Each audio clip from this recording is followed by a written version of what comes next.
एक शांत दिन था एल्डिया सिटी में जहां सब कुछ बिल्कुल नॉर्मल लग रहा था। तभी एक रेड हेड लड़की ने फाइनली प्रोटैगनिस्ट को ढूंढ लिया और उसका हाथ पकड़ के जल्दी चलने को कहा। थोड़ी देर बाद वही लड़की फिर से उससे रश कर रही थी। एमसी ऑलरेडी थक चुका था, इसलिए उसने बस एक हैवी साय लिया। कुछ टाइम बाद सीन शिफ्ट होता है एक बिजी टावर में जहां एक ब्लू क्लॉक वाली लड़की उसके पास आती है और बताती है कि वह फाइनली उसे ढूंढ पाई है। थोड़ी चार्म दिखाते हुए वह उसे अपने स्टेट आने का इनविटेशन देती है, लेकिन एमसी जो इस रिपीटेड सिचुएशन से तंग आ चुका था कामली मना कर देता है और कहता है कि आज वह बिजी है। इस बात से एक ब्लॉन्ड लड़की कंफ्यूज हो जाती है। वह उसका हाथ पकड़कर कंप्लेन करती है और पूछती है कि आज क्यों नहीं जबकि वह फ्री है। ऑलमोस्ट रोती हुई वह उससे रिक्वेस्ट करती है कि प्लीज उसके साथ टाइम स्पेंड करे। एमसी खुद ही समझ नहीं पा रहा होता कि वह इस सिचुएशन में कैसे आ गया। इसका आंसर दिखाने के लिए स्टोरी थोड़ी पीछे जाती है एक डार्क फॉरेस्ट के बीच। वहां दो बैंडेट्स उसे इंस्ट्रक्शंस देते हैं। थोड़ा नर्वस होते हुए प्रोटैगनिस्ट काई उनकी बात मान लेता है। बैंडेट्स उससे कहते हैं कि वह रात भर गार्ड करे क्योंकि होस्टेजेस के रैंसम काफी हाई हैं। लीडर उसे लास्ट वार्निंग देता है कि अगर प्रिजनर्स चिल्लाएं तो उन्हें मारना पड़ेगा। लेकिन मेंटली काई समझ रहा होता है कि प्रिजनर्स में इतनी स्ट्रेंथ ही नहीं है कि वह कुछ कर सके। रात के अंधेरे में वह अकेला बैठकर अपनी सिचुएशन के बारे में सोचता है। अपने सिर पर हाथ रखकर वह कंफ्यूज होता है कि सब इतना गलत कैसे हो गया। तभी उसे याद आता है कि वह किसी को बचाने की कोशिश कर रहा था और उसे ट्रक ने हिट कर दिया था। लेकिन अजीब बात यह थी कि बाद में वह इस अननोन वर्ल्ड में जाग गया। जब वह स्काई की तरफ देखता है तब उसे रियलाइज होता है कि यह दुनिया उसे काफी फेमिलियर लग रही है। धीरे धीरे उसे समझ आता है कि वह एक्चुअली उस फैंटेसी गेम के अंदर आ गया है जो वह पहले खेल रहा था। बैंडेट्स के टेंट के पास खड़े होकर वह रियलाइज करता है कि उसका रिइंकार्नेशन डायरेक्टली विलन्स के बीच हुआ है। थोड़ा डर के साथ वो अपनी बैड लक को कस करता है। तभी उसका अटेंशन एक आवाज की तरफ जाता है जो एक कार्ड से आ रही होती है। जब वह पास जाता है तो उसे एक आयरन केज दिखता है। अंदर 3 लड़कियां बंद होती हैं। ये देखकर वह शॉक हो जाता है।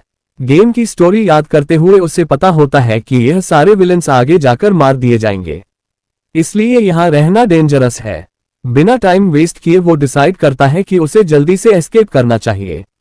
अपनी पॉकेट्स चेक करते हुए उसे एक मैप और कुछ पैसे मिलते हैं। राउट्स देखकर वह कंक्लूड करता है कि वह आसानी से निकल सकता है, लेकिन जाने से पहले वह एक बार पीछे मुड़कर देखता है। थोड़ी हेजिटेशन के बाद वो स्टेनली केज का लॉक खोलता है और धीरे से लड़कियों को सजेस्ट करता है कि वह सब उसके साथ भाग जाएं। केज के अंदर तीनों लड़कियां उसे सस्पिशियस नजर से देखती हैं, स्पेशली रेड हेड लड़की। वो थोड़ा गुस्से में उससे क्वेश्चन करती है और डाउट करती है कि क्या वह सच में उन्हें एस्केप करवाने आया है। रेड हेयर लड़की ने उस पर एक्यूज किया कि शायद वह सिर्फ एक सिक जोक खेल रहा है ताकि उन्हें ट्रिक कर सके। उसके बाद व्हाइट हेयर लड़की ने भी सेम टोन में डिमांड किया कि इतनी सब चीजों के बाद वह उस पर ट्रस्ट करने की कोई सॉलिड वजह दे। एक पल के लिए लड़का चुप हो गया जैसे वह कोई जवाब सोच रहा हो। यह देखकर रेड हेड ने तुरंत कंक्लूड कर लिया कि उसके पास कहने को कुछ नहीं है और उसका प्लान फेल हो चुका है। सिचुएशन को हैंडल करने के लिए लड़के ने एक स्मार्ट मूव लिया और तुरंत एक कहानी बना दी। उसने क्लेम किया कि वह एक्चुअली एनिमी रैंक्स में इन्फिल्ट्रेट हुआ था और रेस्क्यू में डिले के लिए अपोलोजाइज किया।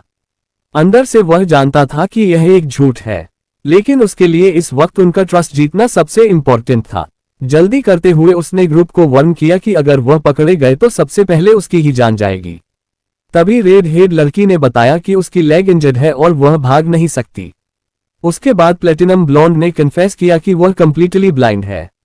सिचुएशन और भी खराब हो गई जब पता चला कि छोटी ब्लॉन्ड लड़की रेमी जमीन पर बेहोश और बीमार पड़ी है। रेड हेड ने होपलेस टोन में कहा कि चाहे वह एस्केप भी कर ले रास्ते में ही मर जाएंगे। फिर भी उसने इतना जरूर कहा कि कम से कम ये जानकर रिलीफ है कि लड़का उनका दुश्मन नहीं है। ये सुनकर प्रोटैगनिस्ट का दिल हैवी हो गया। तभी रेमी दर्द से कराते हुए अपना हाथ बढ़ाती है और बहुत कमजोर आवाज में मदद की भीख मांगती है। इस मोमेंट ने सब कुछ चेंज कर दिया। एमसी ने तुरंत अपनी पोस्चर बदली और एक स्ट्रांग डिसीजन लिया। उसने फॉर्मली कह दिया कि वह उन तीनों को छोड़कर नहीं जाएगा। उसने प्रॉमिस किया कि जो चल नहीं सकता उसे वह खुद उठा लेगा और यहां रुकने से बेहतर है भागना। उसकी बात सुनकर लड़कियां शॉक हो गई और पूछने लगी कि वह आखिर कहना क्या चाहता है। तब लड़के ने अपना मैप दिखाया और कॉन्फिडेंटली बताया कि उसे एरिया की पूरी नॉलेज है, सब ठीक रहेगा। अपने डिसीजन पर फर्म रहते हुए उसने दोनों को कहा कि वो उससे टाइट पकड़ ले। फिर उसने एक साथ तीनों को उठा लिया और अंधेरे जंगल में दौड़ना शुरू कर दिया। दौड़ते वक्त उसने नोटिस किया कि उसका नया बॉडी पहले से काफी ज्यादा स्ट्रांग और मस्कुलर है। लेकिन उसने तुरंत अपने थॉट्स को साइड में रखा और पूरा फोकस एस्केप पर किया। जब उसे लगा कि कोई उनका पीछा नहीं कर रहा तो उसने स्पीड मेंटेन रखी। साथ ही वह मैप के बेसिस पर अपना रूट मेंटली प्लान करता रहा। मैप के होलोग्राम पर उसने एल्डिया सिटी का नाम देखा, बिल्कुल वैसे ही जैसे उसने गेम में रखा था। यह देखकर उसका कॉन्फिडेंस और बढ़ गया। बिना रुके ग्रुप सही डायरेक्शन में बढ़ता रहा जब तक कि उन्हें एक हिडन ट्री हाउस नहीं मिल गया। वहां पहुंचकर उसे रिलीफ फील हुआ और सक्सेसफुल एस्केप सेलिब्रेट किया। क्यूरियस होकर ब्लाइंड लड़की ने पूछा कि वो लोग अब कहां हैं।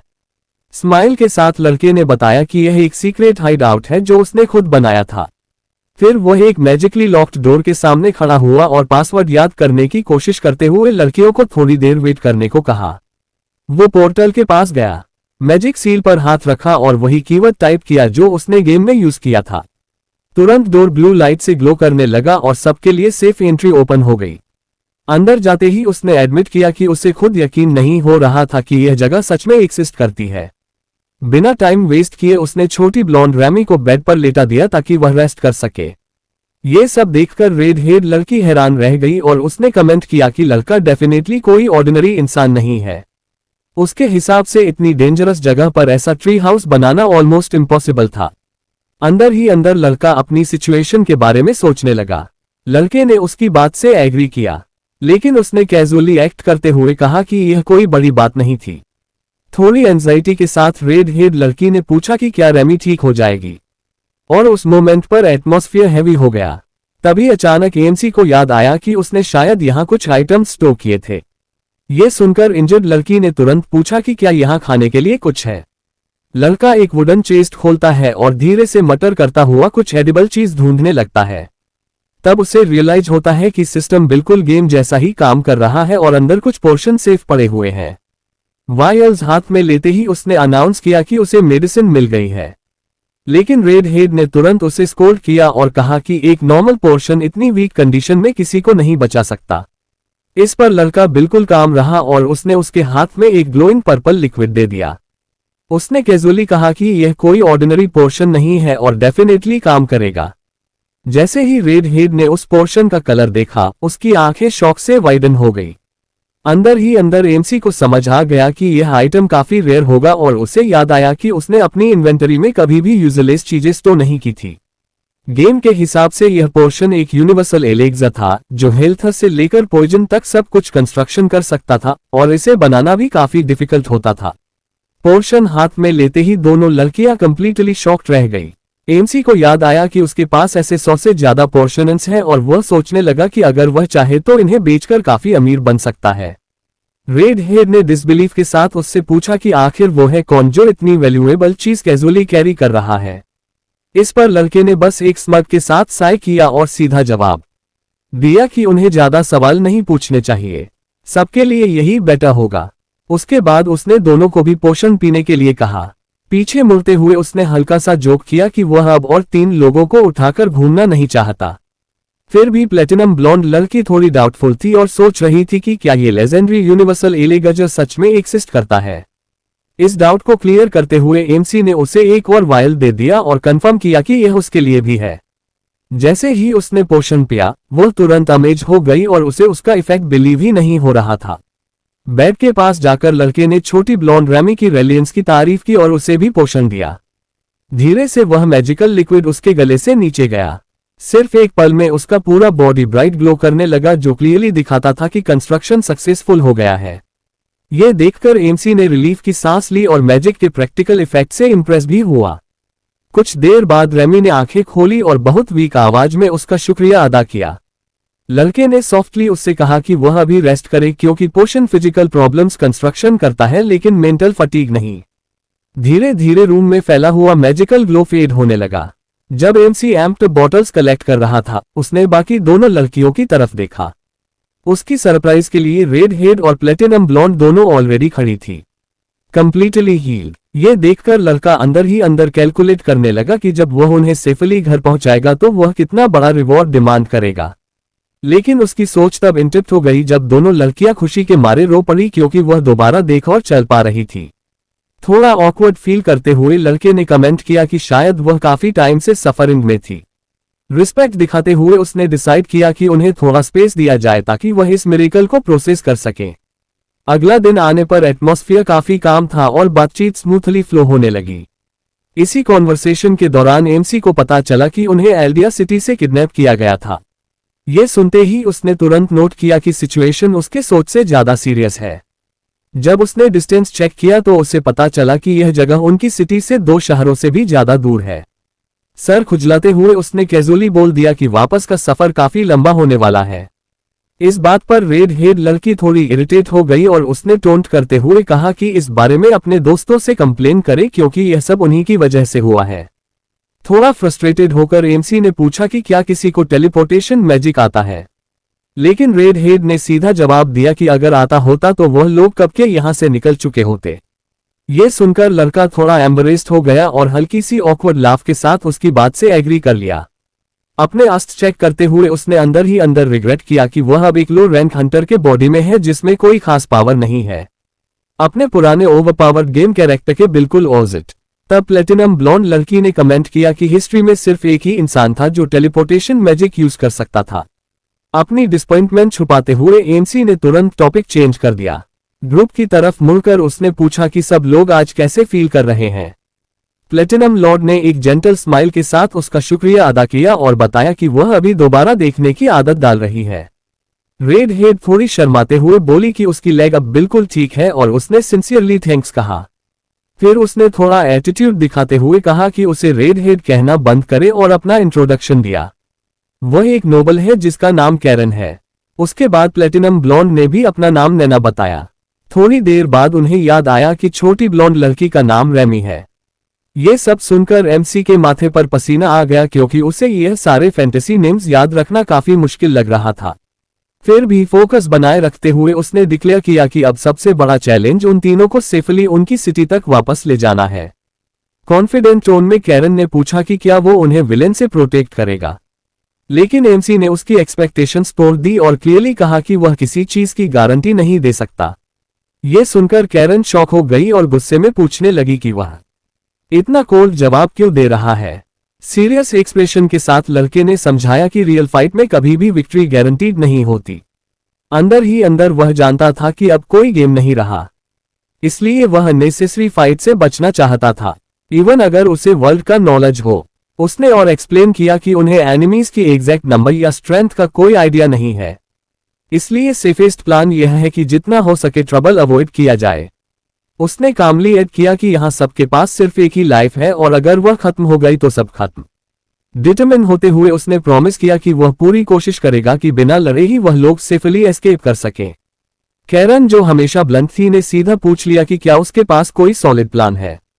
इस पर लड़का थोड़ा नर्वस होकर हंसा और एडमिट किया कि इतना प्रेशर में आंसर देना इजी नहीं है। कैरन की जजिंग नजर के नीचे वह थोड़ा पैनिक होने लगा, लेकिन फिर खुद को संभालते हुए उसने अपनी बात कंटिन्यू की। उसने गैस किया कि किडनैपर्स शायद वर्सिटी के आसपास नजर रखे होंगे। मैप पर फिंगर रखते हुए उसने एक्सप्लेन किया कि बैंडिट्स लॉजिकली यह सोचेंगे कि वह नियरेस्ट सिटी की तरफ भागा होगा, इसलिए उसने प्लान बताया कि वह लोग साउथ डायरेक्शन में फॉरेस्ट के थ्रू एक कैंप तक जाएंगे जहां से वह पेड कैरेज लेकर सेफली ट्रैवल कर सकते हैं। यह सुनकर कैरन थोड़ी वरीड हो गई और उसने पॉइंट आउट किया कि उनके पास पैसे ही नहीं है ट्रिप के लिए। तब एमसी ने अपना बैग थपथपाते हुए कॉन्फिडेंटली बताया कि उसने बैंडिट्स के पैसे चुरा लिए हैं और इतना ही नहीं, वो लोग नए कपड़े भी खरीद सकते हैं। ये सब सुनकर ग्रुप उसकी प्लानिंग और एफर्ट से काफी इमोशनल हो गया। नैना ने उसकी एक्शंस देखकर सीधा सवाल उठाया कि वह इतनी मदद क्यों कर रहा है। उसने क्लियरली पॉइंट आउट किया कि उसने लेजेंडरी एलिक्सर्स यूज किए और ऐसे सीक्रेट्स रिवील किए जो कोई नॉर्मल एजेंट कभी शेयर नहीं करता। इतनी लॉजिकल बात सुनकर एमसी एकदम ऑकवर्ड सिचुएशन में आ गया और स्टैमर करने लगा। उसे समझ नहीं आ रहा था कि सच कैसे बताएं। कंप्लीटली कॉर्नर्ड फील करते हुए उसने बिना शर्म के एक नई कहानी बना दी। उसने क्लेम किया कि वह एक्चुअली एक इंटेलिजेंस एजेंट है और जो कुछ भी कर रहा है वह सब ऊपर से मिले ऑर्डर्स फॉलो कर रहा है। तभी उसी मोमेंट पर छोटी ब्लॉन्ड रैमी बेड पर हिलने लगी। उसकी मूवमेंट नोटिस करते ही एमसी ने पूछा कि क्या वह फाइनली होश में आ गई है। नींद भरी आवाज में रेमी ने हाँ कहा, लेकिन साथ ही यह भी मेंशन किया कि शायद वह काफी देर तक सोती रही। सिचुएशन को हल्का करने के लिए एमसी ने स्ट्रेच किया और सजेस्ट किया कि शाम के टाइम सब लोग नदी के पास जाकर फ्रेश हो लें। इस पर प्लेटिनम ब्लॉन्ड नैना ने बताया कि वह प्यूरिफिकेशन मैजिक यूज करके सबको क्लीन कर सकती है। प्रैक्टिकल अप्रोच लेते हुए एमसी ने कहा कि वो लोग रेमी पर मैजिक यूज करें जबकि वह खुद नदी में जाकर नहाएगा। ये सुनकर रेड हेड कैरन को थोड़ा डाउट हुआ और उसने कमेंट किया कि यह अजीब है कि एक सीक्रेट एजेंट को इतनी बेसिक स्पेल नहीं आती। अपनी कवर स्टोरी मेंटेन करते हुए एमसी ने कामली जवाब दिया कि बार बार मैजिक यूज करना अननेसेसरी अटेंशन अट्रैक्ट करता है। कुछ ही देर बाद लड़कियों ने रूम के अंदर मैजिक से खुद को क्लीन कर लिया, जबकि एमसी बाहर नदी में आराम से नहाने लगा। जब सब फ्रेश हो गए तो ग्रुप आग के पास बैठकर खाना खाने लगा। जर्नी के लिए रेडी होते हुए एमसी ने हेड टू टो एक डार्क आर्मर पहना जो उसे एक प्रॉपर नाइट जैसा बना रहा था। फिर उसने ग्रुप को लीड करते हुए सिग्नल दिया कि अब फाइनली सफर शुरू करना चाहिए। लगभग एक हफ्ते बाद अल्दिया सिटी के गार्ड्स को एक एजेंट अलर्ट मिला। मेन गेट पर एटमॉस्फेयर टेंस और बिजी था, लेकिन जैसे ही ग्रुप सेफली वहां पहुंचा सबके चेहरे पर रिलीफ आ गया। गार्ड्स ने तुरंत तीनों नोबल लड़कियों को पहचान लिया और उन्हें जिंदा देखकर सुकून की सांस ली। सीधी बात करते हुए कैरन ने बताया कि उनकी जान बचाने का पूरा क्रेडिट उस आर्मर्ड नाइट को जाता है। ये सुनकर सोल्जर ने रिस्पेक्ट के साथ झुककर एमसी का शुक्रिया अदा किया और उसके हीरोइक रेस्क्यू की तारीफ की। फिर उसने लड़कियों से रिक्वेस्ट की कि वह अंदर वेट करे जब तक उनका एस्कॉर्ट नहीं आ जाता। क्यूरियस होकर नैना ने एमसी से पूछा कि अब वह आगे क्या करेगा। अपने आर्मर के अंदर बिल्कुल काम रहते हुए उसने जवाब दिया कि वह कुछ टाइम के लिए सिटी में ही रुकने का प्लान कर रहा है। कैरन ने अपनी यूजुअल ब्लंट टोन में पूछा कि क्या उसके पास कोई स्पेसिफिक प्लान है। तभी गार्ड ने बीच में बोलते हुए सजेस्ट किया कि शायद वॉलर को अपने सुपीरियर्स को रिपोर्ट देनी होगी। एमसी ने बिना डिले किए उस बात से एग्री कर लिया ताकि उसकी झूठी आइडेंटिटी सेफ रहे और कोई अननेसेसरी प्रॉब्लम ना हो।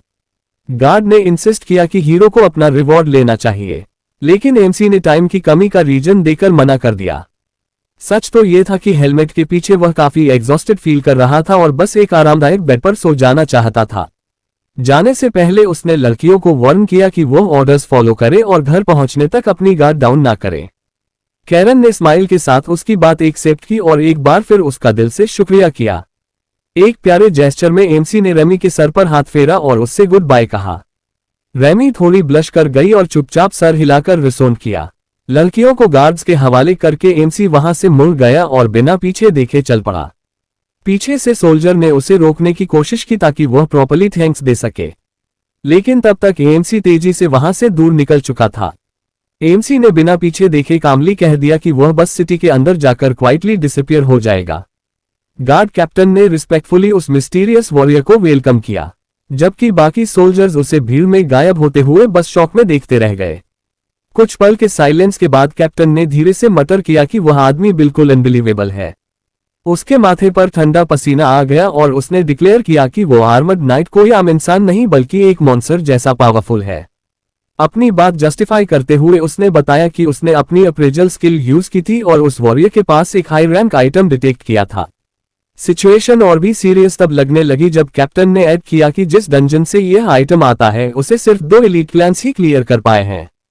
उसने याद करते हुए यह भी मेंशन किया कि शायद वही आदमी था जिसने रेड फ्रीड माफिया को अकेला ही डिफीट किया था। इतना ही नहीं, उसने 3 होस्टेजेस को बिना एक स्क्रैच के रेस्क्यू किया और हर स्टेप पर एक्सट्रीम कॉशन दिखाया। इतनी सारी बातों को जोड़कर कैप्टन बिल्कुल श्योर हो गया कि वह किसी लेजेंडरी वेटरन से मिला है। तभी एक जूनियर गार्ड ने थोड़ा गुस्से में कंप्लेन किया कि कैप्टन ने उस आदमी का आईडी तक चेक नहीं किया। इस पर कैप्टन तुरंत गुस्से में आया और उस रुकी को डांटते हुए बोला कि क्या वो एक हीरो को क्रिमिनल की तरह ट्रीट करना चाहता है। फर्म टोन में उसने वार्न किया कि जिस आदमी ने रीजन की 3 सबसे इंपॉर्टेंट लड़कियों की जान बचाई है उससे ऑफेंड करना बिल्कुल भी सही नहीं होगा। तभी एक और सोल्जर को याद आया कि उस वॉरियर ने यूनिवर्सल अल्जर्स को बिल्कुल पानी की तरह डिस्ट्रीब्यूट किया था। ये सुनते ही कैप्टन की आंखें शॉक से वाइड हो गई। प्रूफ के तौर पर गार्ड ने रिपोर्ट किया कि नोबल लड़कियों की इलनेस और फ्रैक्चर्स इंस्टेंटली ठीक हो गई थी। कैप्टन इंप्रेस होकर बोला कि इतने रेयर आइटम्स को इतनी कैजुअली देना किसी नॉर्मल इंसान के बस की बात नहीं है। अब गार्ड्स क्लियरली नर्वस हो गए और उन्होंने एडमिट किया कि वो स्ट्रेंजर काफी डेंजरस लेवल का है। सिचुएशन को सीरियस देखते हुए कैप्टन ने तुरंत ऑर्डर दिया कि इस इंसिडेंट की रिपोर्ट हाई कमांड और गिल्ड दोनों को भेजी जाए। उसके सबॉर्डिनेट्स बिना टाइम वेस्ट किए न्यूज स्प्रेड करने के लिए दौड़ पड़े। वो जानते थे कि कैरन एक प्रेस्टिजियस ड्यूकल फैमिली से बीटी है। नैना होली चर्च की डायरेक्ट ब्लड लाइन से बिलोंग करती है और छोटी रेमी पूरे कॉन्टिनेंट के सबसे बड़े मर्चेंट लीडर की हेir है। ये सब फैक्ट्स जोड़ने के बाद कैप्टन ने कंक्लूड किया कि मास्क्ड वॉरियर ने इतने पावरफुल लोगों के बीच बिना किसी डर के एक्ट किया। ऊपर से डिवाइन लेवल के आइटम्स कैरी करना और रिवॉर्ड लेने से मना कर देना, ये सब देखकर कैप्टन के माइंड में सिर्फ एक ही कंक्लूजन आया, एएमसी शायद एम्पायर की सीक्रेट फोर्स का मेंबर है। दूसरी तरफ इन सब हंगामे से दूर एएमसी पीसफुली सिटी के अंदर चल रहा था। वो हर डिटेल ऑब्जर्व कर रहा था और नोटिस कर रहा था कि ये स्ट्रीट्स बिल्कुल उस गेम जैसे ही है जो वो पहले खेलता था। दूर से उसने हंटर्स गिल्ड की बड़ी और इम्पोजेंट बिल्डिंग भी देख ली। वो सब एक्सप्लोर करना चाहता था, लेकिन उसका बॉडी एक्सट्रीम एग्जॉशन में था। ऊपर से स्ट्रीट के लोग उसे कंटिन्यूअसली स्टेयर कर रहे थे, जिससे वो थोड़ा अनकंफर्टेबल फील करने लगा। एक छोटा लड़का उसे घूर रहा था तो एमसी कंफ्यूज हो गया कि आखिर प्रॉब्लम क्या है। इनिशियली उसने सोचा कि सिटी में आर्मर्ड लोग कॉमन होंगे, लेकिन जल्दी ही उसे रियलाइज हुआ कि उसका खुद का रेयर गियर ग्लो कर रहा है और अननेसेसरी अटेंशन अट्रैक्ट कर रहा है। थकान से हारकर उसने डिसाइड किया कि अब उसे जल्दी से रेस्ट लेने की जरूरत है। लेकिन रास्ते में अचानक एक छोटी लड़की उसकी लेग पकड़ लेती है और एक्साइटेड होकर बोलती है कि वह कितना कूल लग रहा है। यह अनएक्सपेक्टेड रिएक्शन देखकर आर्मर्ड नाइट बीच सड़क पर ही फ्रीज हो जाता है, समझ नहीं पाता क्या करे। सीन शिफ्ट होता है एक लग्जरियस मैंशन में, जहां रिलीफ की आवाज पूरे हॉल में गूंज रही होती है। रेड हेड कैरन के फादर उसे गले लगाकर रो पड़ते हैं, क्लियरली इमोशनल होकर अपनी बेटी को वापस पाकर। कैरन थोड़ी इरिटेट होकर उन्हें काम होने को कहती है और बोलती है कि वह इतना ड्रामा ना करें। तभी उसके फादर नोटिस करते हैं कि उसकी बेटी बिल्कुल ठीक से चल रही है। सरप्राइज होते हुए वह अपने रिएक्शन के लिए अपोलोजाइज करते हैं। स्माइल के साथ कैरन एक्सप्लेन करती है कि उसकी लेग एक यूनिवर्सल एलेक्सर की वजह से हील हो गई है। अपनी बात प्रूव करने के लिए वो हल्का सा ट्वल भी करती है। एक्साइटेड टोन में वह बताती है कि एक मिस्टीरियस वॉरियर ने ये लेजेंडरी पोर्शन बिल्कुल कैजुअली यूज किया, जैसे वह कोई नॉर्मल चीज हो। उसने ये भी मेंशन किया कि उस वॉरियर ने बिना हेजिटेशन के पोर्शन दे दिया और बदले में कोई रिवॉर्ड लेने से मना कर दिया। इंट्रीग्ड होकर कैरन के फादर ऑफिशियल रिपोर्ट चेक करते हैं ताकि सब फैक्ट्स कंफर्म हो सके। रिपोर्ट देखते हुए कैरन एक नई बात नोटिस करती है और पूछती है कि क्या वो हीरो किसी के ऑर्डर्स पर काम कर रहा था या अपने आप। कामली उसके फादर बताते हैं कि उन्होंने किसी को नहीं भेजा था और अगर उनके पास ऐसा एलेक्सर होता तो वह पहले ही यूज कर चुके होते। ये सुनकर कैरन सोच में पड़ जाती है और कंक्लूड करती है कि एस्केप के टाइम उस वॉरियर ने ग्रुप को काम करने के लिए झूठ बोला होगा। दूसरी तरफ उसके फादर सिचुएशन एनालाइज करते हुए ये डिड्यूस करते हैं कि वह आदमी इंटेलिजेंस बैकग्राउंड से हो सकता है, क्योंकि उसे रेडफ्रीड माफिया के बारे में डिटेल्ड नॉलेज थी। उनके हिसाब से वॉरियर के पास क्राइम सिंडिकेट की इनसाइड इंफॉर्मेशन थी, लेकिन उसका मेन मिशन सिर्फ लड़कियों को रेस्क्यू करना था। शायद उसने अपनी ऑर्गेनाइजेशन के रूल्स भी ब्रेक किए होंगे। अपनी बेटी की जान बचाने के लिए ग्रेटफुल होते हुए कैरन के फादर डिसाइड करते हैं कि वह एक ऑफिशियल लेटर ऑफ थैंक्स भेजेंगे ताकि उस सेवियर को प्रोटेक्शन मिल सके। लेकिन कैरन थोड़ी कंसर्न हो जाती है और कहती है कि ऐसा करने से अननेसेसरी अटेंशन अट्रैक्ट हो सकता है, जो उस एजेंट के लिए और प्रॉब्लम्स क्रिएट करेगा। फिर वह पूछती है कि क्या उसके फादर को पता है कि वह कौन सी सीक्रेट ऑर्गेनाइजेशन से बिलोंग करता है। सीरियस स्टोन में उसके फादर रिवील करते हैं कि उन्हें 2 दिन पहले एक मैसेज मिला था जिसमें बताया गया था कि रेडफील्ड माफिया ऑलरेडी कैप्चर हो चुकी है। मैप के रूट को देखते हुए वह समझ जाते हैं कि वॉरियर ने वेपर एरिया को इंटेंशनली अवॉइड किया था ताकि बैंडेज से बच सके। कैरन तुरंत पॉइंट आउट करती है कि यह उस वॉरियर की हाई लेवल टेक्टिकल इंटेलिजेंस को शो करता है। सारे फैक्ट्स को जोड़ने के बाद उसके फादर कॉन्फिडेंटली कंक्लूड करते हैं कि यह सब उनके सस्पिशन से परफेक्टली मैच करता है। फोकस्ड एक्सप्रेशन के साथ वो फाइनली रिवील करते हैं कि रेडफ्रीड माफिया को कैप्चर करने वाले लोग वेरदार डायरेक्ट कंट्रोल स्क्वाड्रन के मेंबर्स हैं।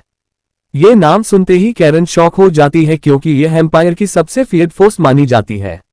एक्सप्लेन करते हुए उसके फादर बताते हैं कि वेरदार स्क्वाड डायरेक्टली एम्पायर के ऑर्डर्स पर काम करता है और पब्लिक ऑर्डर मेंटेन करना उनका मेन गोल होता है, चाहे कुछ भी करना पड़े। रूमर्स के मुताबिक इस स्क्वाड में दुनिया के बेस्ट हंटर्स होते हैं, मतलब यह Alt of the Alt military force है। इन सब बातों को देखते हुए फादर कंक्लूड करते हैं कि वो mysterious warrior high rank position hold करता होगा और उसे सोलो मिशंस के लिए फुल अथॉरिटी दी गई होगी। सेफ्टी के लिए वो कैरन को स्ट्रिक्टली वार्न करते हैं कि वही ये सीक्रेट किसी के साथ शेयर ना करे ताकि सेवियर की आइडेंटिटी सेफ रहे। अपनी ग्रेटिट्यूड दिखाते हुए ड्यूक ये वाव लेता है कि वह किसी भी कॉस्ट पर उस फेवर को रिटर्न करेगा क्योंकि वॉरियर सिटी में ही कहीं गायब हो चुका है। वह अपनी बेटी को तुरंत उससे ढूंढने के लिए लोगों को इन्फॉर्म करने का ऑर्डर देने के लिए कहता है। ड्यूक ने तुरंत मेड लिफिया को ऑर्डर दिया कि वह उस मिस्टीरियस वॉरियर की सर्च शुरू करे। रेड हेड कैरन ने बिना डिले के हाँ कहा और जल्दी से रूम से बाहर निकल गई। ऑफिस में अकेला रहकर नोबल मैन अपनी आर्मचेयर पर बैठ गया और सिचुएशन के बारे में सोचने लगा। अंदर ही अंदर उसने कंक्लूड किया कि वो नाइट वरदार जैसे पावरफुल फोर्स का स्ट्रांग पिलर होगा, इसलिए उससे कोई पनिशमेंट फेस नहीं करना पड़ेगा। पावर गेम की रूल्स समझते हुए ड्यूक को यह भी पता था कि बाकी 2 इन्फ्लुएंशियल फैमिलीज भी उस मास्कमैन को ढूंढने में लग चुकी होंगी। अगला दिन सीन शिफ्ट होता है एक इन में जहां एटमॉस्फेयर बिल्कुल काम था। एमसी आराम से स्टेक खा रहा होता है और इनकीपर उसका शुक्रिया अदा करता है कि उसने कोई ट्रबल क्रिएट नहीं किया। कैजुअल कन्वर्सेशन के दौरान इनकीपर मेंशन करता है कि कल जो ब्लैक आर्मर वाला नाइट आया था वह काफी पोलाइट और शांत नेचर का लग रहा था। एमसी क्वाइटली उसकी बात सुनता रहता है बिना ये रियलाइज किए कि वह उसी के बारे में बात कर रहा है।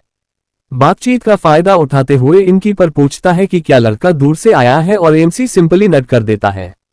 तभी अचानक एक सोल्जर जोर से टैवन का दरवाजा खोलता है जिससे सबका अटेंशन उसकी तरफ चला जाता है। जल्दी जल्दी में वह पूछता है कि क्या किसी ने ब्लैक आर्मर वाले नाइट को देखा है। उस मूवमेंट पर एमसी और इनकीपर एक दूसरे की तरफ शॉक में देखते हैं। अंदर ही अंदर पैनिक होते हुए एमसी साइलेंटली प्रे करता है कि ओनर सच छुपा ले। स्मार्टली इनकीपर सोल्जर के सामने झूठ बोल देता है और कहता है कि उसने किसी ऐसे इंसान को नहीं देखा। शायद ड्यूक ओवर रिएक्ट कर रहा है। गार्ड थोड़ा सस्पिशियस हो जाता है और दोबारा पूछता है। इनकीपर थोड़ा नर्वस होते हुए भी काम रहने की एक्टिंग करता है और एमसी उसकी एक्टिंग स्किल्स के लिए मन ही मन थैंकफुल फील करता है। आखिर में सोल्जर फ्रस्ट्रेशन के साथ उसकी बात मान लेता है और थैंक्स कहकर चला जाता है। डोर बंद होते ही इनमें फिर से साइलेंस आ जाता है। एमसी सोचता है कि अब सब खत्म हो गया, लेकिन तभी एक और पर्सन अंदर आता है। इस बार एक नन जो होली चर्च से होती है। वह भी ब्लैक आर्मर के बारे में पूछती है। इनकीपर तुरंत रिएक्ट करता है। एमसी को काउंटर के पीछे छुपने का सिग्नल देता है और खुद सेम एक्सक्यूज रिपीट करता है।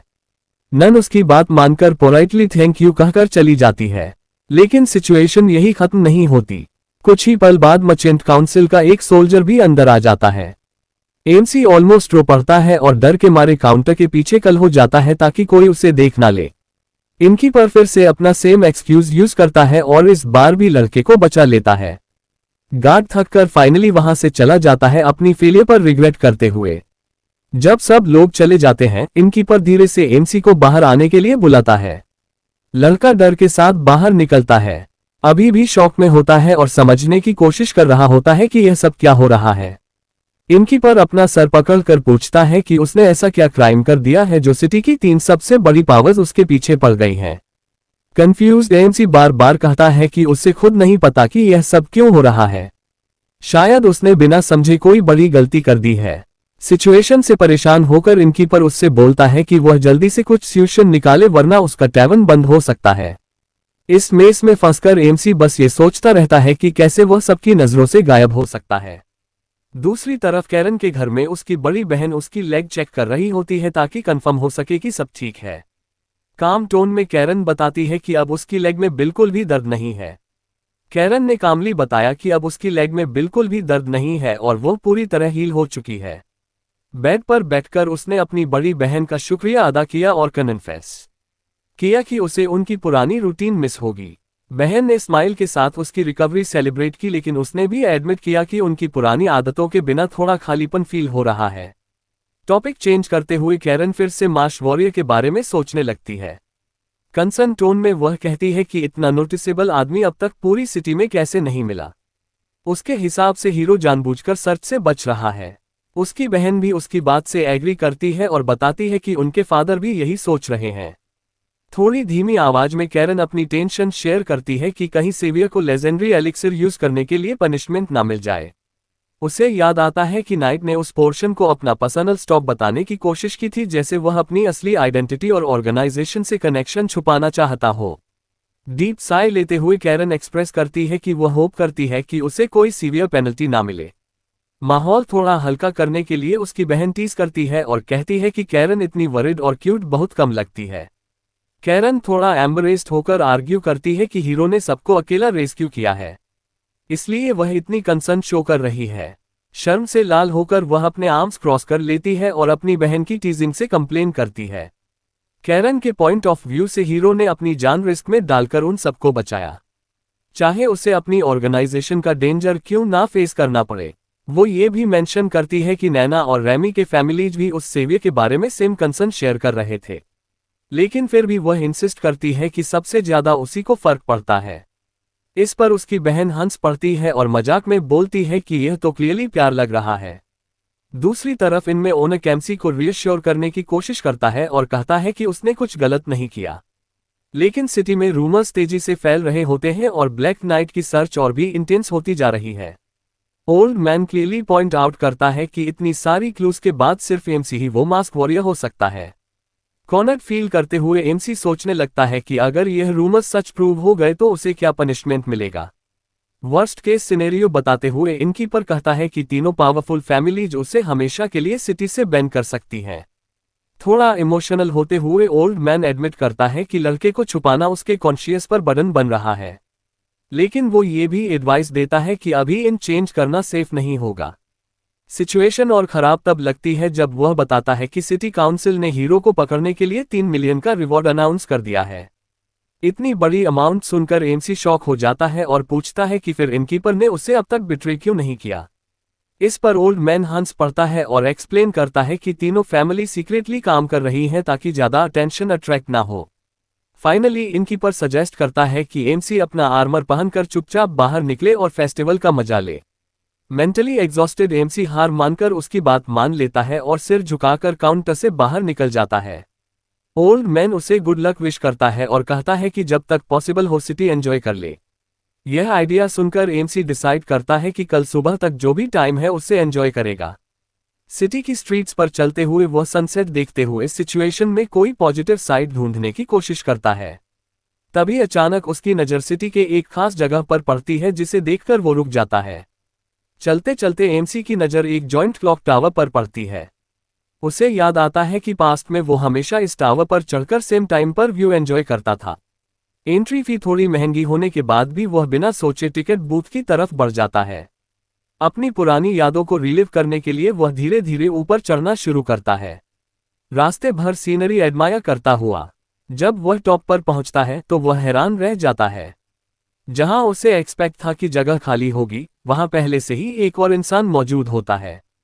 ब्लैक आउटफिट और मिस्टीरियस मास्क पहनी एक एलिगेंट औरत चुपचाप खड़ी होती है सीनरी को देखते हुए। जैसे ही उसे एमसी की प्रेजेंस का एहसास होता है, वह धीरे से मुड़कर उसकी तरफ देखती है। उसकी ब्यूटी देखकर एमसी एक पल के लिए फ्रीज हो जाता है। थोड़ा स्टटर करते हुए वह बस एक सिंपल सा हेलो बोल पाता है। पोलाइट टोन में वह औरत उसका जवाब देती है और उसे टावर के टॉप पर वेलकम करती है। उस मोमेंट पर एमसी को गेम का एक रमर याद आता है, क्लॉक टावर पर एक सीक्रेट एनकाउंटर का। थोड़ा कॉशियस होते हुए वह डिस्टेंस मेंटेन करता है, सोचते हुए कि शायद यह वही इवेंट हो। फ्रेंडली अंदाज में वह औरत व्यू की तारीफ करती है और कहती है कि यह जगह माइंड क्लियर करने के लिए परफेक्ट है। एमसी उसे एग्री करता है और मानता है कि सीनरी सच में ब्रेथ टेकिंग है। क्यूरियस होकर वह औरत पूछती है कि लड़का यहाँ किस वजह से आया है। थोड़ा डाउन फील करते हुए एमसी कन्फेस करता है कि वह अपने प्रॉब्लम से थोड़ा ब्रेक लेने आया है। तब वो औरत कन्वर्सेशन को शिफ्ट करते हुए पूछती है कि क्या वह ब्लैक आर्मर वाले आदमी को जानता है। ये सुनते ही एमसी अंदर से घबरा जाता है। उसे लगता है कि शायद उसकी आइडेंटिटी एक्सपोज हो गई है। फिर भी वह नर्वस स्माइल के साथ सिचुएशन हैंडल करता है और कैजुअली बोलता है कि वो मास्क मैन तो पूरी सिटी में डिस्कशन का टॉपिक बना हुआ है। सिंसियरली वो औरत बताती है कि वह भी उस हीरो को ढूंढ रही है और उससे पर्सनली मिलना चाहती है। थोड़ा कॉशियस होकर एमसी पूछता है कि क्या उस नाइट ने कोई गलती की है। इस पर वो औरत हल्का सा हंसकर क्लियर करती है कि उस पर कोई भी गलत इल्जाम नहीं है। फिर वह एक्सप्लेन करती है कि अथॉरिटीज एक्चुअली उसे थैंक करना चाहती है, लेकिन डिटेल्स कॉन्फिडेंशियल रखी गई हैं। ये सुनकर एमसी को काफी रिलीफ मिलता है और उसका टेंशन काफी हद तक कम हो जाता है। कम से कम अब उसे ये तो पता चल जाता है कि उसे पनिशमेंट के लिए नहीं ढूंढा जा रहा। तभी नीचे टावर के पास एक लग्जरियस कैरेज आकर रुकती है।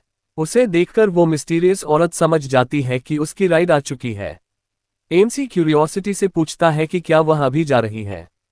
चार्म के साथ वह औरत कहती है कि वह जल्द ही अपनी सर्च में प्रोग्रेस करेगी और फिर उसे गुड बाय बोलकर नीचे उतर जाती है। स्टेयर से नीचे जाते हुए वह एक मिस्ट्री का ऑरा छोड़ जाती है। ऊपर अकेला खड़ा एमसी उसे दूर जाते हुए देखता रहता है और सोचता है कि वह औरत आखिर थी कौन। टावर के बाहर वो औरत कैरेज में बैठती है, जहां कैरन ऑलरेडी उसका वेट कर रही होती है। जल्दी में कैरन इंसिस्ट करती है कि उन्हें सिटी में मास्क पहनकर सर्च करना चाहिए ताकि वह हीरो को बिना अटेंशन अट्रैक्ट किए ढूंढ सके। कैरन की बड़ी बहन थोड़ा टीज करते हुए कंप्लेन करती है कि उसे बस इस क्रेजी प्लान में एक्स्ट्रा बना दिया गया है। सिचुएशन पर हल्का सा हंसकर वो मास्क्ड औरत अपोलोजाइज करती है कैरन के थोड़े बोल्ड बिहेवियर के लिए। आखिर में वह एडमिट करती है कि वह बस खुश है कि उसकी सिस्टर खुद उसे टावर से पिक करने आई है। कैरेज के अंदर सफर के दौरान वो मिस्टीरियस औरत क्वाइटली अपने थॉट्स में डूबी रहती है, जैसे वह भी उस अननोन हीरो के बारे में सोच रही हो। कैरेज के अंदर बैठकर मास्क वुमन ने कैजुअली मेंशन किया कि उसकी मुलाकात क्लॉक टावर पर एक यंग लड़के से हुई थी। कैरन, जो ऑलरेडी रूमर्स से अवेयर थी, तुरंत अस्यूम कर लेती है कि शायद वो लड़का सिटी में चल रही सर्च को ऑब्जर्व कर रहा होगा। लेकिन स्माइल के साथ वुमन उसे रियोर करती है कि पहले उसे थोड़ा डाउट हुआ था पर बातचीत बिल्कुल नॉर्मल और प्लेजेंट थी, बिना किसी हिडन मोटिव के। उसके लिए वो मोमेंट काफी पीसफुल और स्पेशल था। कॉशियस रहने के लिए उसने उस लड़के से ब्लैक नाइट के बारे में भी पूछा था, लेकिन उसने कुछ भी नहीं जानता होने का इंप्रेशन दिया। ये सुनकर कैरन डिसअपॉइंटेड हो जाती है और कहती है कि उनके फादर का मानना है कि हीरो शायद ऑलरेडी सिटी छोड़ चुका है। तभी अचानक मास्क वुमन को एक इम्पॉर्टेंट डिटेल याद आती है जो उस लड़के के बारे में थी। ये सुनते ही कैरन एकदम अलर्ट हो जाती है और क्यूरियोसिटी के साथ पूछती है कि वो लड़का एग्जैक्टली कैसा दिखता था। वुमन डिटेल में बताती है कि वो एक चार्मिंग लड़का था, काफी काम नेचर का, और उसके फेस के लेफ्ट साइड पर एक नोटिसेबल स्कार था। जैसे ही यह डिटेल सामने आती है, कैरन शॉक में चिल्लाती है और बताती है कि ब्लैक नाइट के फेस पर भी वही सेम स्कार था। बिना एक सेकंड वेस्ट किए वो डेस्परेशन में कैरेज का विंडो खोल देती है और ड्राइवर को ऑर्डर देती है कि तुरंत क्लॉक टावर की तरफ वापस ले चले। उसकी बहन थोड़ी स्टॉट हो जाती है और पूछती है कि क्या वो अपनी इस क्रेजी रिडक्शन पर श्योर है। लेकिन कैरन क्विकली डॉट्स कनेक्ट करती है और रियलाइज करती है कि बहुत हाई चांस है कि वह लड़का ही डिस्गाइज्ड हीरो था। थोड़ा गुस्से और फ्रस्ट्रेशन के साथ वह कहती है कि यह स्कार एक सीक्रेट डिटेल थी जो सिर्फ उस और उसके फादर को पता थी। ये सुनकर उसकी बहन भी सिचुएशन की सीरियसनेस समझ जाती है। सिटी के एक और कोने में ट्रेजर हंटर्स गिल्ड का हेड क्वार्टर्स होता है। अंदर गिल्ड मास्टर काफी स्ट्रेस्ड होता है क्योंकि उसके पास ब्लैक नाइट के बारे में कोई सॉलिड इंफॉर्मेशन नहीं होती। रिपोर्ट्स पढ़ते हुए वो कंक्लूड करता है कि mask warrior most likely imperial troop वर्दा से बिलोंग करता है। उसके एनालिसिस के मुताबिक हीरो ने अकेला ही 3 सबसे पावरफुल फैमिलीज की डॉटर्स को रेस्क्यू किया और साथ ही माफिया को भी खत्म कर दिया। सिचुएशन को देखते हुए वो पॉइंट आउट करता है कि इतने इंपॉर्टेंट नोबल्स का किडनैपिंग ऑलमोस्ट एम्पायर पर डायरेक्ट अटैक जैसा है, इसलिए वरदार जैसे एलीट फोर्स का इन्वॉल्व होना लॉजिकल लगता है। लेकिन उसकी टेंशन और बढ़ जाती है क्योंकि सिटी में कोई भी उस नाइट से कांटेक्ट एस्टेब्लिश नहीं कर पा रहा। डेस्पेरेशन में वो अपने सबॉर्डिनेट्स को कह देता है कि अगर पॉसिबल हो तो एक्सीडेंटली उस वॉरियर से टकरा जाए ताकि कोई कॉन्वर्सेशन स्टार्ट हो सके। आयरोनिकली यह प्लान भी फेल हो जाता है। एक रिपोर्ट के मुताबिक हीरो ने एक छोटी लड़की की हेल्प की जो उससे टकरा गई थी, लेकिन उसके बाद बिना रुके सीधा आगे बढ़ गया। स्पाइस बस उसका शुक्रिया अदा कर पाए और उसे भीड़ में गायब होते हुए देखते रह गए। कंप्लीटली डिफिटेड फील करते हुए गिल्ड मास्टर साय करता है और बस यही चाहता है कि वह मिस्टीरियस हीरो जल्दी से कैपिटल वापस चला जाए ताकि सिटी का ये टेंशन खत्म हो सके। गिल्ड मास्टर अपने ऑफिस में बैठा हुआ बस ये सोच रहा होता है कि कैसे अननेसेसरी प्रॉब्लम से बचा जाए। तभी अचानक रिसेप्शनिस्ट दरवाजा जोर से खोलकर अंदर आती है। पैनिकिक में वह अनाउंस करती है कि मास्कमैन खुद गिल्ड के अंदर आ चुका है। पहले तो मास्टर इसे मजाक समझकर उससे काम होने को कहता है, लेकिन जैसे ही वह रिसेप्शनिस्ट की सीरियस एक्सप्रेशन और खुला दरवाजा देखता है, उसे समझ आ जाता है कि बात सच है। तुरंत वह अपनी सीट से उठकर मेन हॉल की तरफ दौड़ पड़ता है। हॉल में ब्लैक आर्मर पहने एमसी सबका अटेंशन अट्रैक्ट कर रहा होता है। उसका प्रेजेंस इतना इम्पोजिंग होता है कि सारे हंटर्स उसे देखते रह जाते हैं। तभी गिल्ड लीडर खुद आगे बढ़कर उस डिस्टिंग्विश्ड गेस्ट को ग्रीट करने पहुंचता है। पीछे खड़ी रिसेप्शनिस्ट उसके सडन एटीट्यूड चेंज पर हंसी रोक नहीं पाती और बाकी हंटर्स भी अपनी हंसी कंट्रोल करते हुए उसकी ओवरली पोलाइट बिहेवियर पर कमेंट करते हैं। पसीना पोंछते हुए लीडर रिस्पेक्टफुली पूछता है कि इतने इंपॉर्टेंट इंसान का यहां आने का क्या रीजन है। एमसी अपनी नर्वसनेस छुपाते हुए कैजुअली कहता है कि वह बस गिल्ड देखने आया है। ये सुनते ही मास्टर तुरंत स्माइल के साथ उसका वेलकम करता है और उसकी प्रेजेंस के लिए थैंक्स बोलता है। अंदर ही अंदर मास्टर ऑलरेडी 1000 थ्योरीज बना रहा होता है। उसके लिए गिल्ड देखना एक नॉर्मल विजिट नहीं बल्कि हिडन रिकॉन्सेंस लगता है। एमसी खुद कंफ्यूज हो जाता है और सोचता है कि शायद उसने कुछ गलत बोल दिया है जो लीडर इतना टेंस हो गया है। सिचुएशन को स्मूथ करने के लिए लीडर हाथ खोलकर रीअश्योर करता है कि सब कुछ बिल्कुल फाइन है, लेकिन अपने दिमाग में वही ये कंक्लूड कर लेता है कि इतने पावरफुल इंसान के सामने ब्लफ करना बेकार है। उसके नज़र में एमसी एक नेक्स्ट लेवल स्ट्रेटेजिक मॉन्स्टर बन चुका होता है। लीडर को याद आता है कि वह हमेशा वेरदार जॉय करने का सपना देखता था, लेकिन कभी इतना स्ट्रांग नहीं बन पाया। अब जब वह एक लिविंग लेजेंड के सामने खड़ा है तो उसे अपनी लिमिटेशंस और भी क्लियरली समझ आती हैं।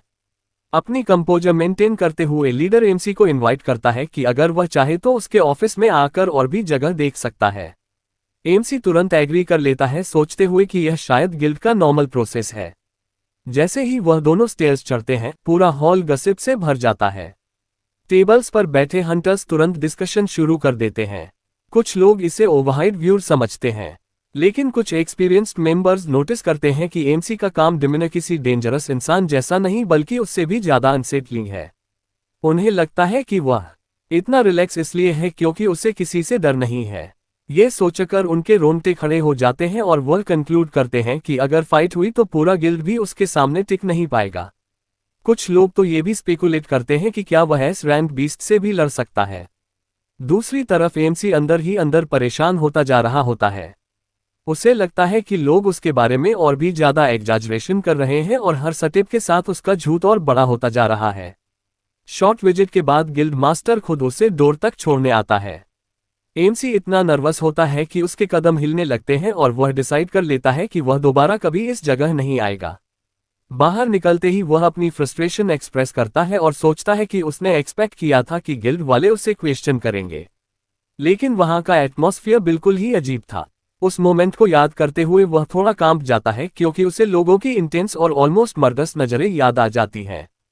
सब लोग उस आर्मर्ड लड़के को देख के ऑलरेडी डरे हुए थे और उससे सबसे ज्यादा अजीब ये लग रहा था कि गिल्ड मास्टर उसके साथ इतना पोलाइट क्यों बिहेव कर रहा था, जबकि ओरिजिनल गेम में वो हमेशा रूड होता था। उसे समझ ही नहीं आ रहा था कि आखिर उससे इतनी वीआईपी ट्रीटमेंट क्यों मिल रही है। फिर भी उसका सिटी टूर काफी इंटरेस्टिंग रहा और उसका बोर्डम थोड़ा कम हो गया। ये डिसाइड करके कि वह आगे एक्सप्लोर करेगा, वो स्ट्रीट पर कॉन्फिडेंटली चलने लगता है, लेकिन उसका फ्लैशी आर्मर लोगों के बीच नॉर्मल घूमने का मजा थोड़ा स्पॉइल कर देता है। तभी अचानक उसके पीछे कैरेज रुकने की आवाज आती है। उसके रिएक्ट करने से पहले ही कैरन तेजी से बाहर आती है और सीधा उसके सामने आकर उसकी तरफ उंगली दिखाकर एक्साइटेड टोन में बोलती है कि फाइनली उसने उसे ढूंढ लिया। लड़का एकदम फ्रीज हो जाता है और तुरंत नोटिस करता है कि कैरेज पर हॉथन नोबल फैमिली का क्रस्ट बना हुआ है। कैरन क्लियरली इरिटेटेड लग रही होती है और वह उससे पूछती है कि वह इतने टाइम से कहां छुपा हुआ था। लड़का कैजुअली साइड की तरफ इशारा करके बताता है कि वह डाउनटाउन में ही था। ये सुनकर कैरन शॉक हो जाती है और कंप्लेन करती है कि टैवन के ओल्ड मैन ने उससे झूठ बोला था कि उसने ब्लैक नाइट को नहीं देखा। इस पर एमसी थोड़ी मिस्टीरियस स्माइल के साथ एडमिट करता है कि उसने ही इनकीपर से यह छोटा सा फेवर मांगा था। कैरन तुरंत स्पीचलेस हो जाती है, रियलाइज करते हुए कि वह एक सिंपल टैब ओनर से ट्रिक हो गई है। सिचुएशन से बचने के लिए लड़का मजाक में कहता है कि वह हाइडिंग में एक्सपर्ट है, लेकिन कैरन उसकी बात से और इरिटेट हो जाती है और कहती है कि वह और लेम एक्सक्यूजेस नहीं सुनना चाहती। इसी बीच कैरेज के अंदर से एक सॉफ्ट और काम फेमिनिन वॉइस सुनाई देती है जो कैरन का अटेंशन तुरंत अट्रैक्ट करती है। वॉइस और हेयर कलर से ही एमसी समझ जाता है कि कौन है। थोड़ी देर बाद लिफिया कैरेज से बाहर आती है और पोलाइटली अपना इंट्रोडक्शन देती है। अपना मास्क हटाकर वह उससे डिले के लिए सॉरी बोलती है और उसकी हेल्प के लिए सिंसियरली थैंक करती है। फिर वह जेंटली पूछती है कि क्या नाइट के पास अब थोड़ा फ्री टाइम है। एमसी तुरंत सोचने लगता है कि अगर उसने इनविटेशन एक्सेप्ट किया तो क्या ट्रबल हो सकता है। कैरन बिना डिले के बोल देती है कि उनका प्लान है उसे डायरेक्टली मेंशन ले जाना जहां वह फॉर्मली उसका शुक्रिया अदा करेंगे।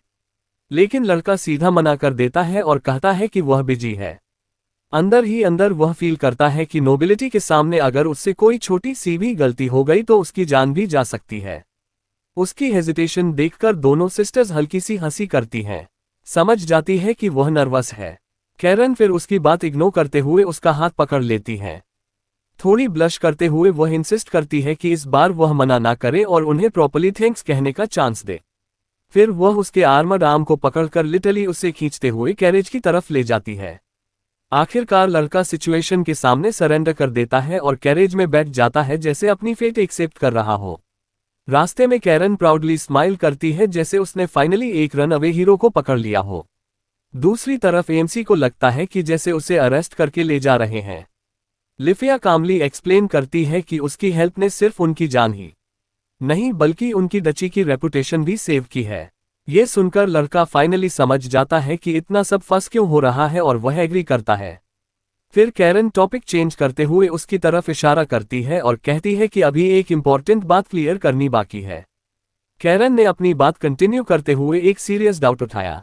हेलमेट के अंदर छुपा एमसी उसकी फॉर्मल और थोड़ी इंटिमिडेटिंग टोन पर अंदर ही अंदर कंप्लेन कर रहा था। लेकिन कुछ ही सेकंड्स में कैरन अपना पेशेंस लूज कर देती है और अपने यूजुअल लाउड स्टाइल में वापस आ जाती है। हीरो हल्का सा नर्क करके उससे कहता है कि वह सीधा पॉइंट पर आए और जो पूछना है क्लियरली पूछे।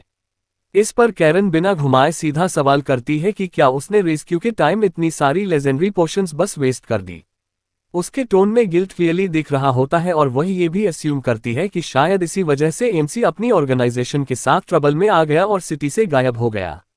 एमसी कामली उसे रियोर करता है कि वह सारे आइटम्स उसके खुद के थे और किसी भी तरह का कोई प्रॉब्लम नहीं है।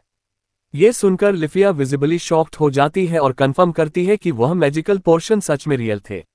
कैरन फिर कंसर्न के साथ पूछती है कि इतना बड़ा ट्रेजर अपने पास रखना क्या डेंजरस नहीं है। वो एशियस होकर इंसिस्ट करती है कि एमसी क्लियरली बताए कि उसने ये सब आइटम्स कैसे ऑब्टेन किए। ये सुनते ही अंदर से एमसी पैनिक करने लगता है क्योंकि उसके पास कोई प्रॉपर एक्सक्यूज नहीं होता। वो समझ जाता है कि अब उसे समहाउ दोनों सिस्टर्स को कन्विंस करना पड़ेगा कि सब कुछ नॉर्मल है। कॉन्ट फील करते हुए वो लास्ट ऑप्शन के तौर पर कहता है कि उसे कोई रिग्रेट नहीं है और सबसे इंपॉर्टेंट बात यह है कि कैरन का लेग हील हो गया। फिर वह थोड़ी चार्मिंग टोन में उससे कहता है कि वह अपनी लाइफ एंजॉय करे और उसे अपनी प्रॉब्लम्स खुद हैंडल करने दे। ये सुनते ही कैरन एकदम टोमेटो जैसी रेड हो जाती है और कुछ पल के लिए कैरेज में साइलेंस छा जाता है। लिफिया भी उसकी बात से इंप्रेस होती है और एक बार फिर उसका शुक्रिया अदा करती है। मूड हल्का होने पर एमसी खुद एक फेवर मांगता है। दोनों सिस्टर्स अटेंटिवली उसकी तरफ देखने लगती हैं, क्यूरियस कि वह क्या रिक्वेस्ट करेगा। तब तक लग्जरियस कैरेज सिटी के स्ट्रीट्स क्रॉस करते हुए ड्यूक के मेंशन की तरफ बढ़ रही होती है। सीरियस टोन में एमसी उनसे कहता है कि अगर वह उनके फादर के सामने एक गलती से रूड बिहेव करे तो वह उस सिचुएशन को हैंडल कर ले। ये सुनकर कैरन कंप्लीटली शॉक्ड हो जाती है और समझ नहीं पाती कि इतनी सिंपल सी रिक्वेस्ट क्यों की जा रही है। वो डिसबिलीफ में लाउडली रिएक्ट करती है और कहती है कि जिस इंसान ने उसे लेजेंडरी पोशन दिया और बदले में पैसे तक नहीं मांगे वो इतनी छोटी सी बात से क्यों डर रहा है।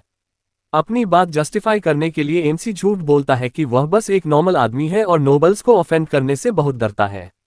अंदर ही अंदर वह जानता होता है कि उसके लिए सबसे बड़ा रिवॉर्ड यह है कि वह सेफ रहे और कहीं गलती से उसकी जान ना चली जाए। दोनों सिस्टर्स चुपचाप एक दूसरे की तरह देखती हैं, उसकी बात को प्रोसेस करते हुए। उन्हें लगता है कि इतना वीक एक्सक्यूज देकर अपनी असली आइडेंटिटी छुपाना काफी सस्पिशियस है। कैरन को तो ये भी लगता है कि शायद उसने जानबूझकर इतना पुअरली क्राफ्टेड एक्सक्यूज दिया है ताकि वह और कुछ ना पूछे। फिर भी लिफिया उसकी रिक्वेस्ट एक्सेप्ट कर लेती है और प्रॉमिस करती है कि वह उसकी हेल्प करेगी। कैरन भी अपने आर्म्स क्रॉस करके कॉन्फिडेंटली कहती है कि उनके फादर कभी भी अपनी फैमिली के सेवियर पर गुस्सा नहीं होंगे। लिफिया पोलाइटली ऐड करती है कि वह उसकी किसी भी स्लिप अप को कवर कर देगी। थोड़ी देर बाद एटमॉस्फेयर हल्का करते हुए कैरन मजाक में पूछती है कि क्या वह पूरी मीटिंग के दौरान अपना हेलमेट पहने रखेगा। इस पर एमसी थोड़ा ऑकवर्ड फील करते हुए नेक के पीछे हाथ रखकर एडमिट करता है कि अपना फेस ना दिखाना रुड लग सकता है। कैरन हंसकर क्लेरिफाई करती है कि उसे आर्मर से कोई प्रॉब्लम नहीं है लेकिन वो उसका रियल फेस देखना चाहती है। अपनी ही बात पर ब्लश करते हुए वह थोड़ी एम्बरेस्ड हो जाती है। ये देखकर लिफिया उसे लाइटली स्कोल्ड करती है, कहती है कि उसे थोड़ा ज्यादा कंपोज्ड और ग्रेसफुल बिहेव करना चाहिए। दोनों बहनों के बीच चल रही बहस देखकर हीरो थोड़ा सरप्राइज हो जाता है और चुपचाप उन्हें देखने लगता है। दूसरी तरफ लिफिया हल्की सी स्माइल करती है, क्लियरली खुश होती है कि उसकी छोटी बहन और उनके सेवियर के बीच इतनी लाइट और नेचुरल इंटरेक्शन हो रही है। अपने मन में लिफिया सोचती है कि यह मास्क वॉरियर शायद सबसे ज्यादा सिंसियर और नोबल इंसान है जिससे वह कभी मिली है। उसके हिसाब से आर्मर और डरा हुआ कॉमनर वाली बात सिर्फ एक एक्ट है ताकि वह अपनी सीक्रेट ऑर्गेनाइजेशन की आइडेंटिटी छुपा सके। इतनी ह्यूमिलिटी और स्ट्रेंथ देखकर वो कैरन को जज नहीं करती बल्कि समझ जाती है कि उसकी छोटी बहन का उस पर क्रश होना बिल्कुल नेचुरल है। अपने एक्सपीरियंस से लिफिया ये भी रिफ्लेक्ट करती है कि ज्यादातर हीरोज जैसे जैसे फेमस होते हैं वैसे वैसे उनमें प्राइड भी बढ़ने लगता है। लोग उनकी सक्सेस से जेलस हो जाते हैं और वॉरियर्स अक्सर अपनी पावर और वेल्थ फ्लड करने लगते हैं। लेकिन उस रात जब उसने इस वॉरियर को एक डेंजरस माफिया का सामना करते देखा तब भी वह बिल्कुल हम्बल रहा। वह अंदर ही अंदर फील करती है कि उन पर एक ऐसा डेट है जो कभी रिपे नहीं हो सकता। इस बात से वह और इम्प्रेस होती है कि एमसी ने उनकी वल्नरेबल सिचुएशन का कभी फायदा नहीं उठाया। थोड़ी देर बाद साइलेंस ब्रेक करने के लिए कैरन कन्फेस करती है कि वह अपकमिंग विजिट को लेकर काफी नर्वस फील कर रही है। ये सुनकर एमसी मौका पकड़ता है और मजाक में उसे टीज करता है। कहता है कि वह इतनी टेंस होकर बिल्कुल कूल नहीं लग रही। इस पर कैरन तुरंत फ्यूरियस हो जाती है। उंगली दिखाकर लाउडली कहती है कि वह स्केर्ड नहीं है, बस प्रिपरेशंस को लेकर नर्वस है। उसकी इस रिएक्शन पर लिफिया हंस पड़ती है और उस मोमेंट को एंजॉय करती है। लिफिया के पर्सपेक्टिव से एमसी ने जानबूझकर कैरन को प्रवोक किया था ताकि उसका टेंशन हल्का हो जाए। वो जानती है कि ड्यूक की बेटी होने के नाते कैरन को हमेशा फेक नोबल्स और बोरिंग पॉलिटिशियंस के बीच रहना पड़ता है। एज डिफरेंस की वजह से सोशल इवेंट्स में भी लोग उससे आइसोलेट कर देते थे। इससे भी बुरा ये था कि ज्यादातर लड़के सिर्फ पावर मैरिज के इंटरेस्ट से उसके पास आते थे। इस वजह से कैरन कभी एक नॉर्मल लड़की की तरह फ्रेंड्स नहीं बना पाए। अक्सर लोग उसे इग्नोर कर देते थे जैसे वह एकिस्ट ही नहीं करती। इसीलिए लिफिया को यह देखकर खुशी होती है कि एमसी उसकी बहन के एंटिक्स को इतने पेशेंस और ह्यूमर के साथ हैंडल कर रहा है। बोर्डम से तंग आकर कैरन अचानक लिफिया का हाथ पकड़ लेती है और इंसिस्ट करती है कि वह जल्दी घर वापस चले। इस पूरे केस के बीच एमसी क्वाइटली बैठा रहता है और बस उन दोनों को देखकर साया करता है। लिफिया के मन में उसके लिए रिस्पेक्ट और बढ़ जाता है। वह सोचती है कि इतनी पावर होने के बावजूद उसने अपनी स्ट्रेंथ हाइड की और सिंपल तरीके से कैरेज में ट्रैवल किया, सिर्फ इसलिए ताकि ड्यूक की रिस्पेक्ट बनी रहे। ऊपर से उसने इतनी रेयर मेडिसिन दे दी जो पूरे सिटीज खरीदने के बराबर वैल्यू रखती है बिना कुछ रिटर्न एक्सपेक्ट किए। इस सब से लिफिया कंप्लीटली एन्चेंटेड हो जाती है और सोचती है कि शायद दुनिया में इतना प्योर हार्टेड इंसान और कोई नहीं होगा। थोड़ी ब्लश करते हुए वह सीक्रेटली प्लान बनाना शुरू करती है कि कैसे इस वॉरियर को अपने पास रखा जाए। फिर वह प्रैक्टिकल टोन में पूछती है कि नाइट कितने टाइम तक सिटी में रुकने का प्लान कर रहा है। साथ ही वह ऑफर करती है कि अगर वह चाहे तो उनके तरफ से एक लग्जरियस हाउस भी अरेंज किया जा सकता है।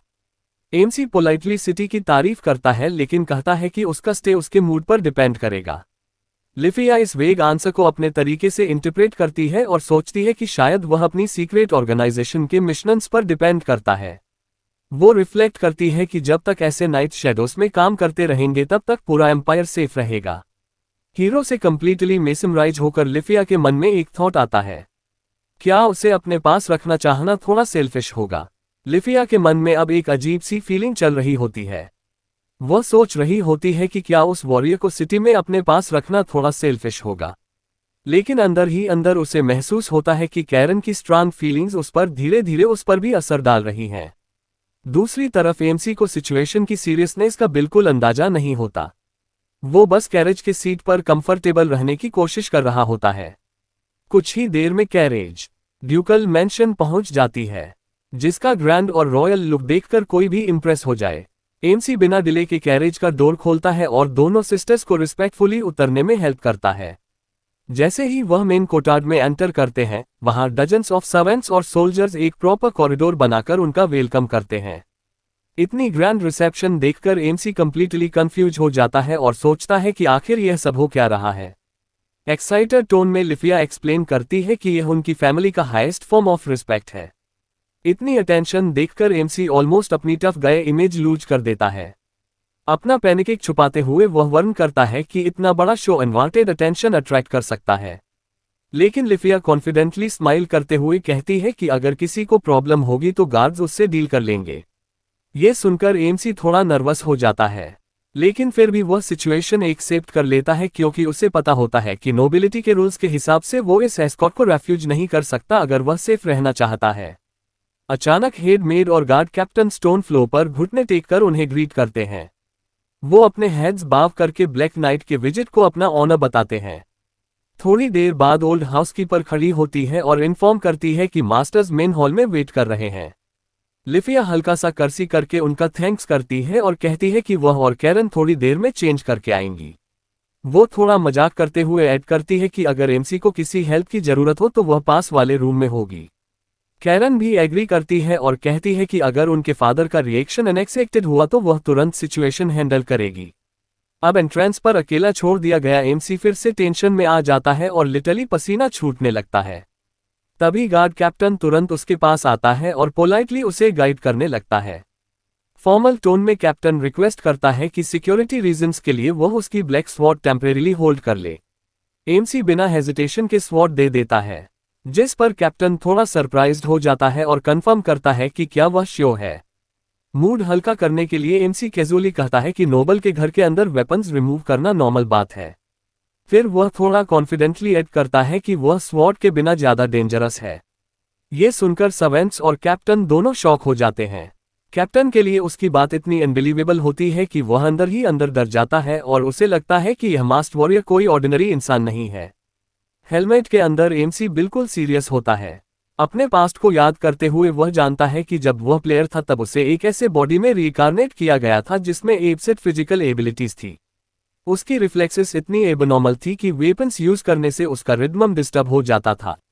इसलिए वह फील करता है कि बेयर हैंड से फाइट करना उसके लिए ज्यादा इफेक्टिव है। लेकिन कैप्टन को इस सब का कुछ पता नहीं होता। उसके लिए तो एमसी एक टेरिफाइंग और ऑलमोस्ट अनडेड जैसा पावरफुल बीइंग लग रहा होता है। आगे बढ़ते हुए ओल्ड मेड उसे मेंशन के कॉरिडोर से गाइड करती है। जैसे ही वह मेन हॉल के डोर के सामने पहुंचता है, एमसी का हार्ट फास्ट बीट करने लगता है। डोर न पकड़कर वह अंदर ही अंदर प्रे करता है कि मीटिंग जल्दी और बिना किसी प्रॉब्लम के खत्म हो जाए। इसी बीच कोर्टयार्ड में गार्ड कैप्टन अब भी उस ब्लैक स्वॉर्ड को देखकर फैसिनेटेड होता है। गार्ड कैप्टन ने मौका देखकर थोड़ा मजाक में कैरन से कहा कि वो उसकी सुपरविजन में स्वॉर्ड होल्ड कर सकती है। ये सुनते ही कैरन एक्साइटमेंट में ऑलमोस्ट हरिकेन की तरह उसकी तरफ दौड़ पड़ती है। वो ईगरली जंप करके सीवियर की लेजेंडरी स्वॉर्ड देखने और टेस्ट करने की जिद करती है। उसकी आंखें उस डार्क पॉलिश्ड ब्लेड पर टिक जाती हैं, जैसे वह उसे हिप्नोटाइज कर रही हो। खुशी से भरी कैरन तुरंत डिमांड करती है कि कैप्टन उसे स्वॉर्ड प्रॉपर्ली दिखाए। कैप्टन मुस्कुराते हुए ब्लेड को प्रेजेंट करता है जो एक चमकते हुए जूल की तरह लग रहा होता है। कैरन क्यूरियस से ऑब्जर्व करते हुए कहती है कि स्वॉर्ड इतनी खूबसूरत लग रही है कि उसे डाउट होता है कि क्या यह एक्चुअल कॉम्बैट में ड्यूरेबल होगी। कैप्टन भी एग्री करता है लेकिन एम्फेसाइज करता है कि एक ट्रू मास्टरपीस जैसी लगती है। कोर्ट यार्ड में धूप के नीचे वह ब्लैक मेटल इतना शाइन करता है कि दोनों उसे देखकर मेस्मराइज हो जाते हैं। इस बीच लिफिया अपनी चिन पर हाथ रखकर सोचने लगती है कि ऐसा वॉरियर जो हैवी आर्मर यूज नहीं करता उसका फाइटिंग स्टाइल कैसा होगा। उसके हिसाब से वो शायद एक टैक्टिकल मास्टर होगा जो ब्रूट फोर्स के बजाय स्पीड और प्रिसीजन को प्रेफर करता है। इसी डिस्कशन के बीच कैरन डिस्ट्रैक्टेड होकर स्वॉर्ड पकड़ने के लिए हाथ बढ़ाती है, लेकिन जैसे ही वह ब्लेड को टच करती है उसका अनरियल वेट उसे शॉक कर देता है। एक ही पल में सिचुएशन कंट्रोल से बाहर हो जाती है। कैरन बैलेंस लूज कर देती है और स्वॉर्ड सीधा नीचे गिरती है। कैप्टन तुरंत रिएक्ट करता है और उसे बचाने की कोशिश करता है लेकिन देर हो चुकी होती है। स्वॉर्ड ग्राउंड पर गिरते ही वह कोर्ट यार्ड के स्टोन को बिल्कुल आसानी से कट कर देती है, जैसे गर्म नाइफ बटर को कट करता है। एक सेकंड के लिए पूरा स्टाफ फ्रीज हो जाता है क्योंकि कट इतना क्लीन होता है कि किसी को यकीन ही नहीं होता। कैरन डिसबिलीफ में अटक कर बोलती रह जाती है। उसे समझ ही नहीं आता कि क्या हुआ। कैप्टन और लिफिया दोनों चिल्लाते हैं जब वह देखते हैं कि स्टोन बिना किसी एफर्ट के दो हिस्सों में स्प्लिट हो गया। लिफिया तुरंत समझ जाती है कि इस स्वॉर्ड के सामने कोई भी आर्मर यूजलेस है। दूसरी तरफ कैप्टन का डर और बढ़ जाता है क्योंकि उसे याद आता है कि मास्टर वॉरियर ने कहा था कि वह बेयर हैंड से और भी ज्यादा डेंजरस है। पैनिक में कैप्टन तुरंत कैरन के पास दौड़ता है और चेक करता है कि कहीं वह इंजर्ड तो नहीं हुई। वो स्टटर करते हुए क्लियरली टेरिफाइड प्रॉमिस करता है कि वह ड्यूक को सब कुछ एक्सप्लेन करेगा और ब्लेम अपने ऊपर ले लेगा। सीन शिफ्ट होता है मेंशन के अंदर जहां मेन हॉल में मीटिंग ऑलरेडी चल रही होती है। वहां एक फॉर्मल सेटिंग है फैंसी टी के साथ। डोर के बाहर कैरन और लिफिया क्वाइटली खड़ी होती हैं और अंदर की कॉन्वर्सेशन सुन रही होती हैं।